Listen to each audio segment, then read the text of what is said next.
Hello, I am Lise Colucci, one of the life coaches at queenbeing.com, where we help you to discover, understand, and overcome narcissistic abuse in toxic relationships. Happy Monday and day after, or a week after the holiday. Hope you all had lovely times. And if not, let's just move on and have a lovely time now. Okay, today we're going to talk about reactive abuse, which doesn't sound like a great time, but it's an important topic because well, you'll see why. And we'll move on to that. Hello to everyone who is joining me as you are coming on here. And let's see, if you need any help with recovery, understanding, discovering, understanding, overcoming any of it for narcissistic abuse, head over to queenbeing.com. And also, if you need any coaching assistance, the information is all over there. Everything is listed in the main description of every video. Hi, Janine. If you have not hit subscribe to this channel, please do. And let's get moving with talking about reactive abuse. So what is it? Hi, Jonna. Hello. Okay. Reactive abuse is when a person who is being abused by an abusive person starts reacting to the abuse by basically doing the same behaviors the abuser is doing back to the person who is abusing them. So the victim or survivor starts reacting to the abuse by arguing back in ways that are aggressive, assertive, in a sense of, maybe they're name calling and you name call back. Some people will go as far as raging and even hitting. Some people, basically, it's in reaction to the abuse, you become what looks like abusive. What happens and why this is all part of the way an abuser manipulates. Okay, this is intentional, that this is set up. It's kind of what they want to have happen. That's how I started hearing, how could I have raised such a selfish and horrible child when I called her on her stuff? Right. You see, because what happens is you may call them on something, but then if a few minutes later you're in a screaming match over the thing because they have gaslighted you and flipped the script or played the victim and refusing to see their side, we get more and more frustrated. Basically, when you're in a state of reactive abuse, when you are participating in mutually abusive behavior with someone, the difference is, you know that it's in defense of yourself. You know that it isn't right. You know that you don't want to be doing it. You don't want to be in a relationship where you have to scream and yell at people. You don't want to be in a relationship where you feel abusive. A lot of people will come to get help for narcissistic abuse asking if they're the narcissist. And when they describe the situation and what led up to the way they're acting, it's very clear that they were in a state of reactive abuse and they don't like the way they behaved. Basically, your boundaries have been pushed so far that you lose the sense of boundaries for how to behave in an argument or a debate, right? You just react back. You yell, you may even silent treatment them. You do the same things they're doing to you back to them, pretty much. Okay, you're having a rough day, Darla. What's going on? He dropped some things by the front door. If you don't need any of them, just take them to the Goodwill and drop it off. Don't let them get in your head. Really, this is just a Hoover. Hoover's it's just he's trying to get attention. That's all it is. Don't give him as little attention in your own head as you possibly can. I struggle getting around that because I was her caregiver. Yeah, and this is so how to not engage is the end of this. So we'll keep going. All right. A lot of times with reactive abuse, you will hear things like the survivor saying that the narcissist claimed to be abused. They claim to be the one that was abused. A lot of times the narcissistic person will finger point back and say, you're abusing me, you're toxic, you're hurting me, you hurt my feelings, you do these things to me. They basically become the victim, right? They play the victim. And So with enough gaslighting and enough abuse, enough repeated abuse, enough pattern of toxic behavior that we know narcissistic people do, with enough lying, gaslighting, devaluing, name calling, all of that stuff, the survivor eventually oftentimes snaps back, right? And so that is the reactive abuse, Stacy. That's what we're talking about. Basically, the survivor will snap back, and then the abuser jumps at this reactionary response, right? And will use it as proof that you, the survivor, are indeed crazy, are violent, are aggressive, are out to get them, never were on their side. The abuser plays victim, and they use that reactive abuse as proof. So you see how it's set up, because a lot of times when this starts to happen, it's because the abuse has gotten so regular and so routine, and the love bombing and devalue cycle has gotten so short. In other words, towards, once the masks have slipped, usually the love bombing and the devalue cycle kind of mushes together, and it becomes really quick and very, you almost can't tell, you're walking on eggshells constantly because there is no calm period. It's just this, and that's when people oftentimes, everything is just mounting so high, the stress is so bad, you don't know which way to turn, so the reaction happens, and you reactively abuse, you react it back to the toxic person in the same way they're treating you. And then it just becomes a battle, right? And what will happen is that's when they will play the victim, and they will use it as proof that you're the abuser and you're the toxic one. And they'll say, it takes two to tango. You were in on this too. You're as guilty as I am. If I'm guilty, you're just as guilty, because look what you did. Look what you said.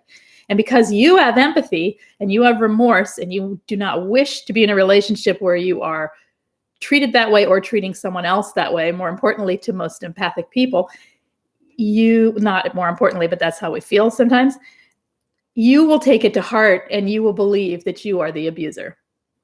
And it basically overshadows all the toxic things that they are doing. So it's the perfect setup for them. They rely on it. They rely on this tactic, this pattern, in order to play the victim. When they leave, I can't even tell you the stories I heard about how much he was abused. Right? Yeah. I know now what it was. It was reactive abuse, if anything, if it even existed. Okay, it's in reaction to being being so confused. You're so confused and in such a state of emotional and your nervous system is so sensitive and reactive and overwhelmed that by the time you're in a relationship where you are reactive abusing, so to speak, you are in a state of reactive abuse, it's pretty bad, right? It's not like you just walk in and this starts happening. No, this is confusing because you're doing things you would never do. You've never, ever screamed and yelled at someone, and there you are screaming, feeling insane, right? Of course, it can be turned around to make it look like you're crazy and abusive and a screamer, right? Okay. Hello, Kira.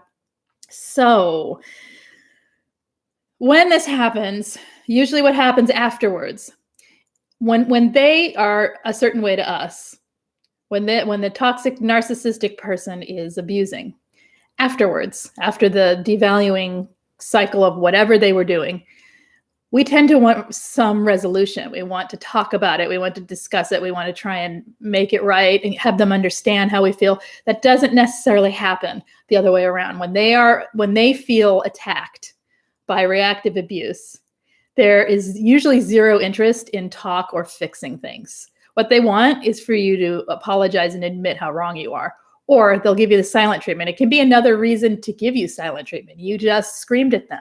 That means they get to go pout and walk away for however long they feel like punishing you with silent treatment. So you see, it's feeding into the cycle of being abused further. But at the time, it feels impossible to do anything else. You're just in reaction.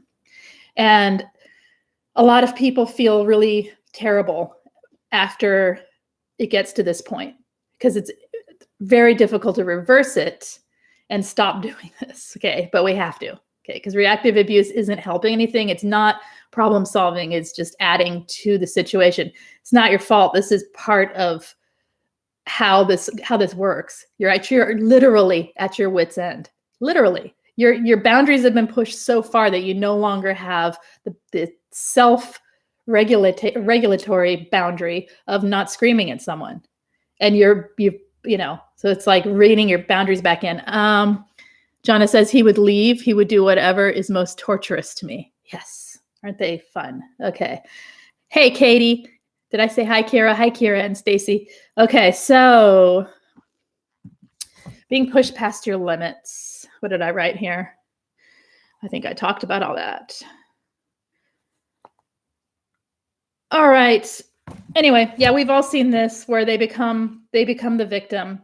And you can see where if you are in any way engaging with them in a reactive, abusive state, that it then validates their side of the story, which is, the lie that they are being abused, or they're a victim of something, or that you're crazy.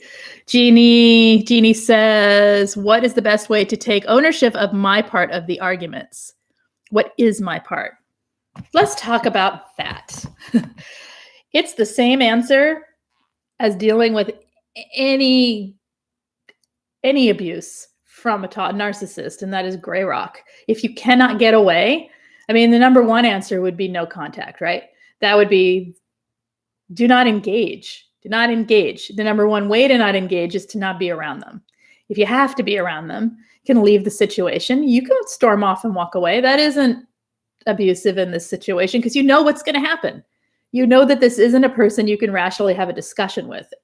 It isn't even a person you can irrationally have a discussion with. Okay, they don't discuss. They monologue and they have to have their way. They gaslight. If you know you're in an abusive cycle, step out of it. You do not have to engage with that. Step away from it. Step away from them. Hi, Angela. Scarlet Moon. That's pretty. What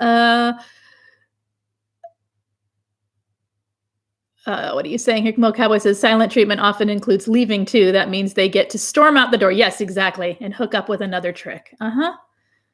And they can do that. And then they're also fueled with their own pity party or whatever they're doing that they can then talk about how bad their life is and hook someone else in. You're right. It's sick. They use it for all kinds of things. Okay. So not engaging, gray rock. It takes a lot of effort to gray rock. Gray rock isn't, we just say, oh, just gray rock. It's not easy. No, it's not easy. You're in the middle of a heated, accusatory, blaming, devaluing, horrible state of being abused emotionally, sometimes verbally, definitely with their posture, with their look. They are toxic. You're in a toxic state of engagement with someone else. And that person isn't going to let up, and you know it. Gray rock is not easy. It can become much easier the more you practice it. But at the beginning, especially if you're used to reacting, in the same way they react to you, if you're used to fighting with them and engaging with that and going head to head, if you think that's self-defense, it's not. It's a setup for you to look like the abuser and for you to look crazy and for you to feel terrible about yourself, because it doesn't feel good at the end. It isn't something that you bark some words in a very harsh tone, you say something cutting, and then you feel better. That so rarely happens, that you catch them off guard that enough that they won't abuse back. And if it does work, they'll roll over and play victim. So then you have to cater to their fake emotions. What they're doing is they're playing on your empathy the whole time. They're playing on your empathy when they're doing all of this. And so don't engage. Don't give them empathy. Gray rocking is just that. Don't give empathy to the situation. Don't. Just stop and take a breath and name the abuse inside yourself. Oh, look at them gaslight. Yeah, they're good at that. Okay. Yay. Look at them. Right now they're projecting. Oh, I see. This is where I would normally yell. I'm not going to yell. and then you have every right to say, you know what, I can't have this discussion right now. I need to walk away. And, whatever you need to do to get away from the situation and let it diffuse. Okay. What are we saying here? It's a total setup, although my ex still tries these tactics. I'm playing with his mind now. How are you doing that? He doesn't know what to do without a reaction. Oh, without reacting. Yeah. No reaction.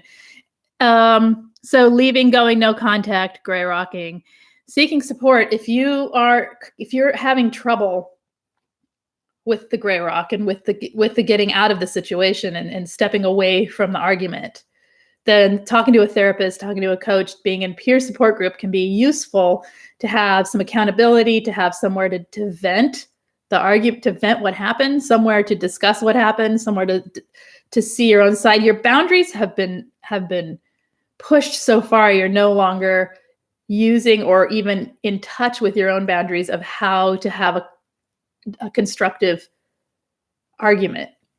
Right? Because you can't with a narcissist. So they're going to push you. And for a while, you probably didn't react that way. You're probably confused and tried to fix it. Oh, I'm sorry. Oh, I can, like not knowing what to do. And then eventually you just start fighting back. When you're fighting back, you're doing nothing but you're basically adding to your own pain. Because while the narcissist may have pain in the moment, they're totally building a case against you right in that minute where they can throw it back in your face later. All right. Okay. And when it would come back and say, I love you and only you, I would apologize for it having abused and provoked me. Yep, that's what I'm saying. It's such a setup. It's such a game that they play. It's the way they can always. So basically, what have they done when they've done this? When they've pushed you to a point of yelling back, of raging, of throwing things, of whatever it is that you personally do, when they've pushed you to that point, what have they done? They've released all accountability onto you, right? It's just another way for them to not take accountability, for them to not have responsibility for their own side in anything, right? Because you are the abusive one then at that point, so they say. Okay. So we have to understand we're not being abusive. We're in reaction to abuse, and we are engaging in dysfunctional discussion, argument, whatever. We may be engaging in actions that are abusive, okay, in defense. And that never feels good to someone who has empathy. And we have to stop. We have to get away from the situation and not engage. This is not good for you. It's not going to help you. I'm not talking about physically defending yourself if you are in a situation where you got to get away. I'm talking about the everyday, day-to-day, you know what I'm saying if you've done it, right? Engaging back in the arguments with them. What? Throw things? Oh yeah, that's how the hole in the drywall got there. Exactly. You see? Life doesn't have to be this way. We cannot engage in these things and step away and learn that inside. So when you're gray rocking, when you're learning to gray rock, and when back to Jeannie's question, how to stop when you have to be around them. Gray rocking, you're not going to get your way. Okay, let that go. There is no closure. Let that one go. There is no winning an argument, having them understand you. There's no, the point is to get away as painlessly as you can to mitigate any further emotional abuse that will be thrown at you. That's the point of the gray rocking. It's not so that you can then later discuss it. It's not, you're never going to get your way or be heard by them anyway. All right. That's what your friends, your therapists, your coaches, and your peers are for. Not the narcissist. Okay. They're never going to hear you. Status in relationship with gray rock. I love this too. I would hope, honestly, that is like a gear you can go in, not a relationship state, right? Like I'm gray rock gear, and then I can not engage with anyone toxic. End of sentence. I'm just not doing it. It has to be a resolve inside yourself that you don't want to engage in something toxic. You don't want to participate in the abuse back upon yourself. That's all it is when you're reacting to them with a reactively abusive stance. when you're engaging with them, trying to get them to understand you, when you're begging them, you're engaging in activity that is further abusing you. It's not doing anything to them. I know you're kidding. Just take everything literal sometimes. Okay. All right. So,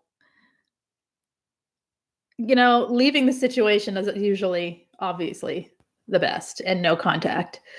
So I think that is, what else did I say here? Remember that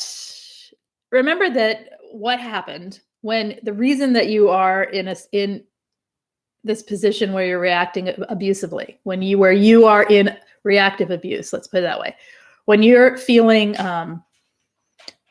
like you just got to get them, you're going in with them, you're going head to head, you feel like that's self-defense, right? Usually we do, or we just lose our sense of composure, right? And we just start screaming at them, or we break down crying and start raging all around us and not making any sense, right? Because you've been pushed. Gaslighting is the worst. It's terrible. It's the most confusing. You have a real point that you're trying to make, and it's being talked around in so many ways and ignored and like batted around like a ball above your head. I always felt like I was a kid with two people tossing, someone holding a ball too high where you can't reach it, and it's super frustrating. That's kind of how I felt a lot. Like where's the actual, he's got my words in his hands and he knows what they are, but he's just going to bat them around and talk about other things and twist this around. And I could pinpoint when okay, here goes the flip. Oh, woe is him, right? It's all about him. Oh, does that make you want to react back, right? It's not easy, okay? But it's possible to gray rock these situations. Number one gray rock tip that I have is know inside, you know the truth, you know what's going on, you can identify the behaviors, you can identify in yourself what's happening. You know the truth. It doesn't matter what this person who is delusionally ranting is saying. It doesn't matter what a manipulator is going to say. They're a manipulator. Try to step far, far, far back away from it so that you are not taking it personal, because they would do that to anyone. Honestly, get new supply, they're going to be doing it to that new supply within a few months. They just will, right? It's all a game. So it's all their game. And so we have to restate and reset the boundaries for how we choose to behave. If I choose to behave by never engaging and yelling at someone, then when someone is pushing me past that point and the person does it repeatedly, I don't engage with them, right? I don't engage in those situations with them. I get away. And if I can't get away, they start going, let them go. I don't need to be right here. I don't want to be in a relationship or have any friendships where it's about who's right. Of course that comes up once in a while, but the relationship should be to create something pleasant between two people, not a competition. So, okay. Hello, fashion family. Mine baits me constantly, no matter how hard I try to avoid a fight. She pushes and pushes until one starts, and I hate it. Well, yeah, because they need it. They need the negative supply. They need all forms of supply, and they need to make you the bad guy. They just do. And so sometimes gray rock cause more aggressive behavior. Then in that case, if you can't leave and you placate. It's awful. It's none of this is good. You can't deal. People want to know how to deal with a toxic person in a way that will keep them healthy. Can you eat the most unhealthy food only and stay healthy? No, small doses, right? It's all you can do. You can't be in a toxic relationship with someone and expect a healthy life. It's just, you can do your best to mitigate it. You can do lots of self-care. You can have a life outside of your relationship with them that is steady and secure. A lot of people are fortunate and they have great jobs, but they have a terrible, relationship. And so they have that career part of their life that works, or they have really great friends. And so that part of their life works. So if you start building other parts of your life, then you have somewhere to look for something that is healthy and grounding and good for you. But if you don't have anything in your whole life is surrounded by and for a toxic person, it's not going to be healthy. So when I say placate them, sometimes some of them need it. They just need their ego stroked. That's the only thing that'll calm them down. If you know what it is, yes, you manipulate back.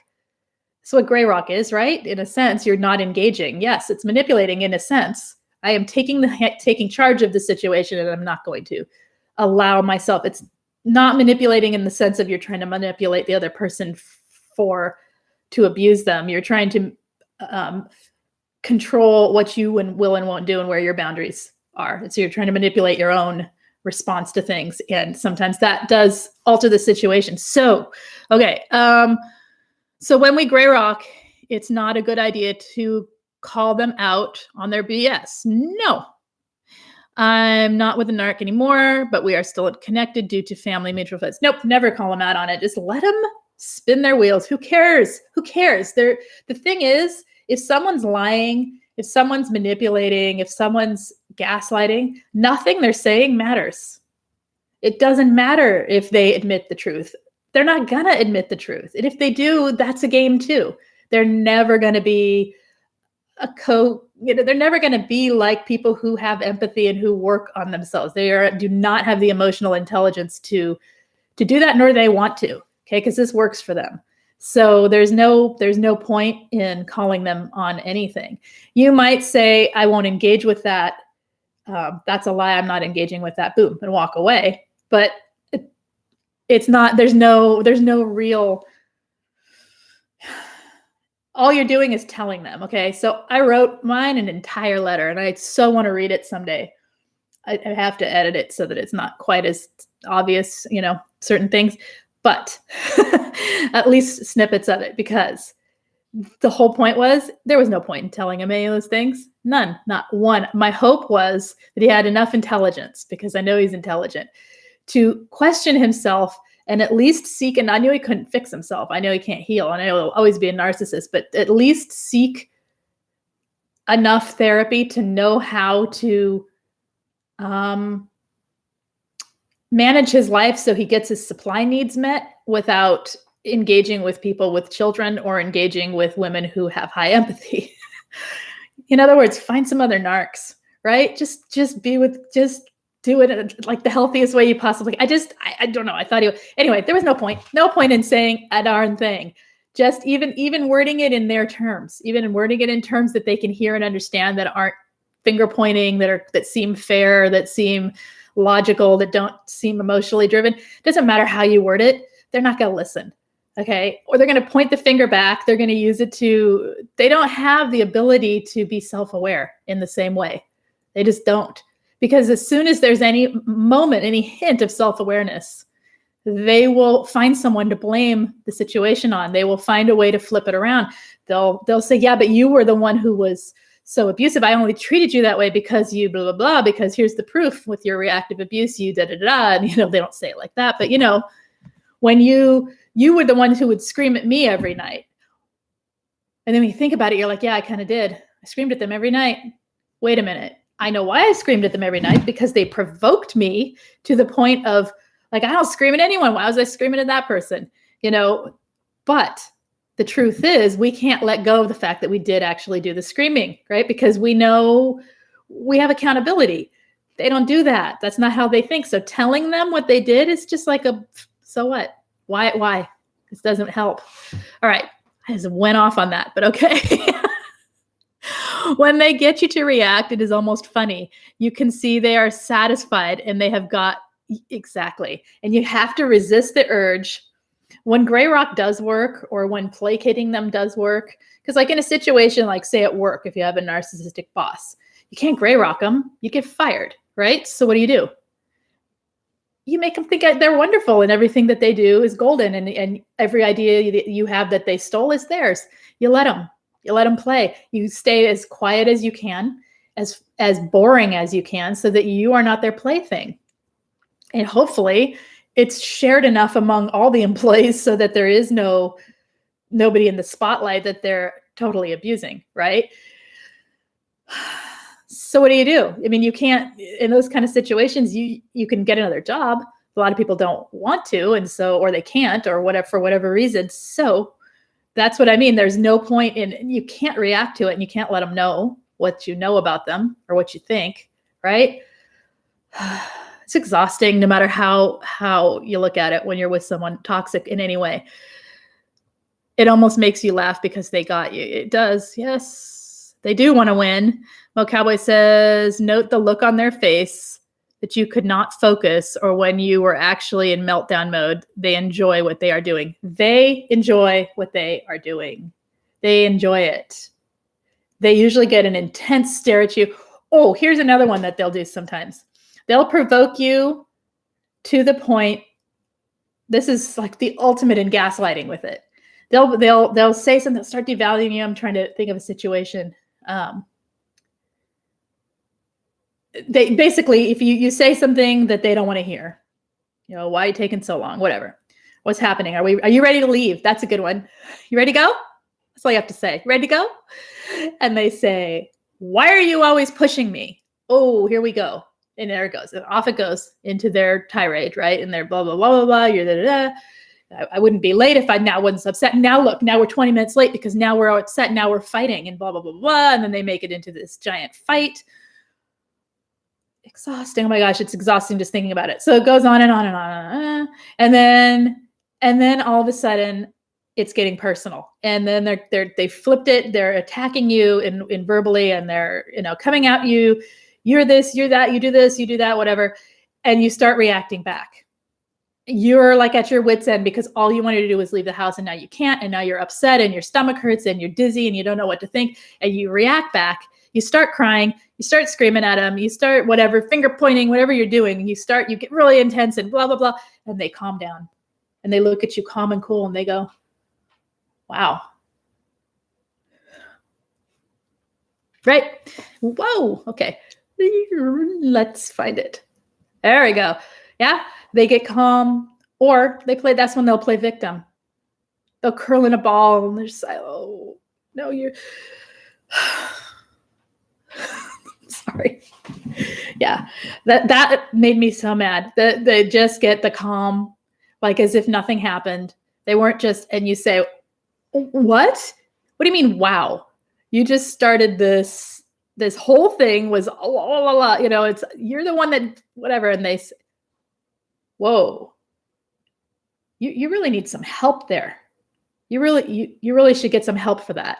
Hey, butterfly mama and cookie.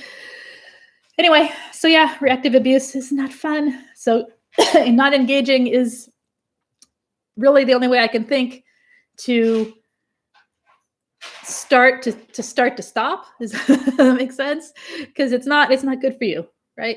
All right.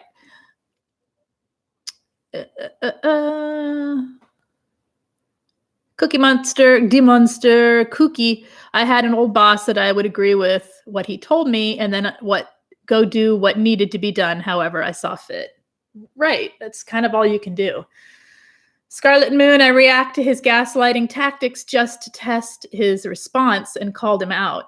An hour later, I reached out and asked him if he was still mad at me for calling him out on his crap. He was confused. Oh yeah, because he was either because of the nature of the relationship now being one that is peripheral supply rather than the primary supply, because it's not in a daily situation in his life. He probably didn't even notice you calling him out because there's no accountability, right? None. They may feign it, but it's no real accountability. So he's probably, what are you talking about? That too. Let's just ignore it. I'll just ignore it. It didn't actually happen. And if I pretend it didn't happen, then we'll just go on and I can keep whatever mood I feel like being in toward her. Okay. So remember that you are not the abuser here. Okay. You're when you're in a state of reactive abuse, you're engaging in toxic behavior. Yes. Okay. You're going back and forth with someone in a way that is unhealthy for any relationship. However, let me define what it is to be an abuser. Repeated patterns of toxic behavior, repeated patterns of the gaslighting, everyone has a bad day. Everyone has, moments where we just react to someone really foul and could be, if it was the only reaction you ever saw, you might say, whoa, that person's toxic, right? Everybody does it once in a while. Repeated patterns, regularly repeated, looking at the entire picture of how someone is manipulating. That is what you're looking for. They do not take accountability. What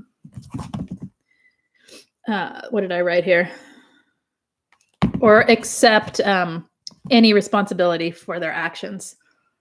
That's another, no empathy, right? No empathy, not accepting any responsibility for their actions, and they can't make change.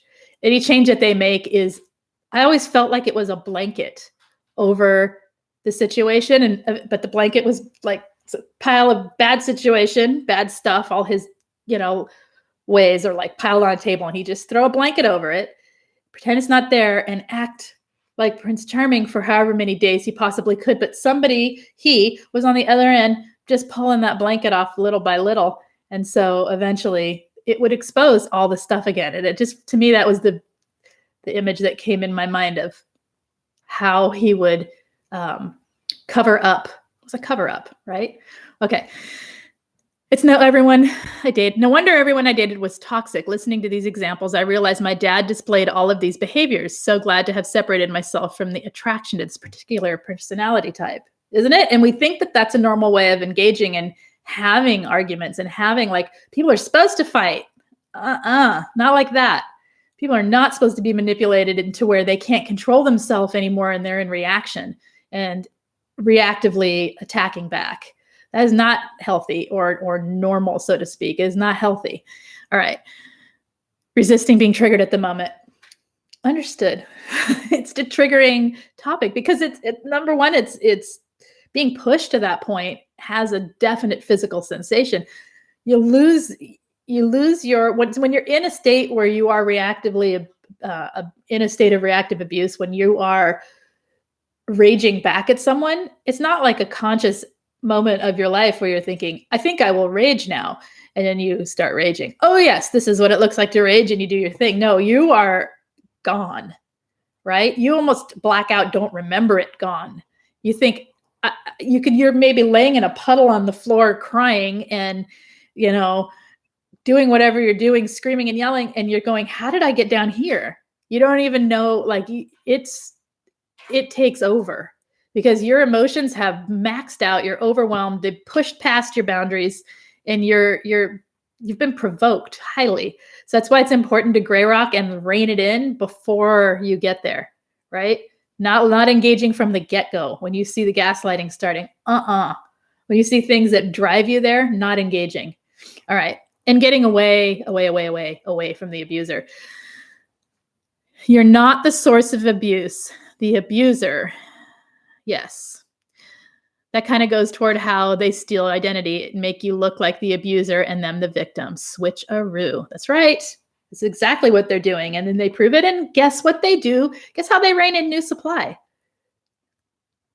I was abused. She was so abusive. She's crazy. I don't know. I'm a pretty mellow person. I'm easygoing. I'm laid back, but she just, like, I don't know. She had a scissors in her hand and she slammed them on the table. I was scared she was going to come after me with them. They say stuff like this. It's not real, right? It's okay. Anyway, so that's that. Anything else you guys want to talk about today before we head out? Same way they range you in. That's right. And you got to range yourself back. And exactly the same way they range you in. It's exactly what they do. They have slightly different variations. Imagine every argument you've ever had that turned foul and bad, and know that is something that they can use to either rein you back and hoover you in or rein someone else back in.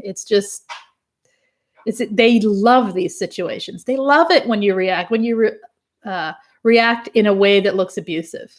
They love it because it gives them the perfect material for proving that you are the abuser. That's all it's for. I mean, it's like, I can't think of a good analogy, but yeah, it's all it's for. All right. Okay, anything else you want to talk about, you guys? Anyone have anything going on that they have a question about or wants to discuss? And if not, any topics you want for the rest of the week? Hope you guys all had a good holiday. And we're entering into the rest of the holiday season, so we'll be doing some stuff for that as well. I think that's it. No one's talking, so we'll head out. Okay. If anyone would like texting notification of my going live, text me at 33222. Put the word Lise Live, LISELIVE, hit send. I will text you about 10 minutes prior to going live. Stacy's saying, what do you do if everyone believes they are the abuser? What do you mean? What do you do if everyone believes they are the abuser? Can you restate that? What do you do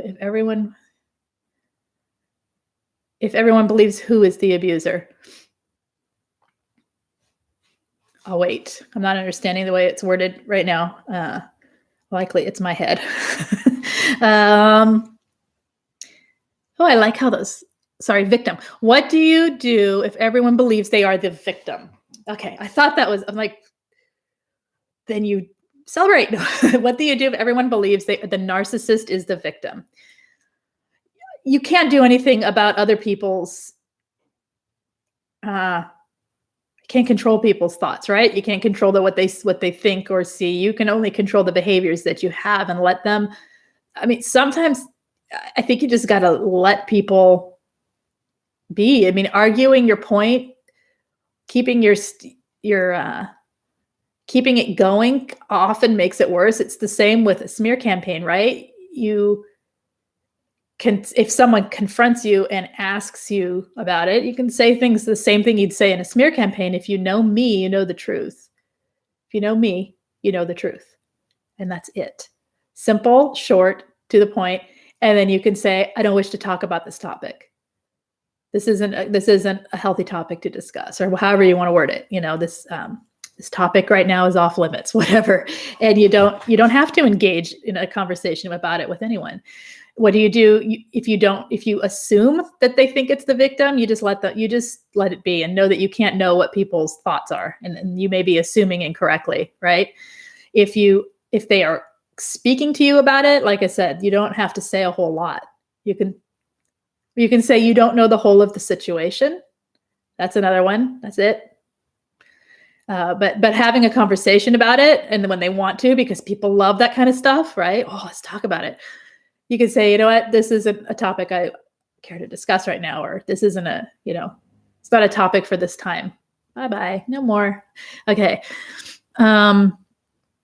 Here, my MPD dad used the cycle of abuse my whole life. I believed so much of the disparaging remarks he made to me during his rages. I did end up a puddle on the floor. Right? Okay, so anything else, you guys, for today? Okay, it doesn't sound like it. I will be back tomorrow. Not sure what the topic is, but we'll have something. And I guess that's it. If you, again, head over to queenbeing.com if you need any help or information or anything regarding narcissistic abuse recovery or understanding narcissistic abuse in general. There's tons of info over there, of course. And info on coaching is over there too. Oh yes, group coaching is starting this week again because we are now in December. It's like, I feel like I say that and then I turn around and say it again. Why do the months go so fast? But here we go. So December is starting. We have the new group is starting. You can join anytime, but it's kind of nice to do it from the beginning of the month. So anyway, any information on that is in the main description of every video. If you care to join us, it's a great group. And I think that's it. Yeah, I guess I'll see you guys tomorrow. Take care. Bye-bye.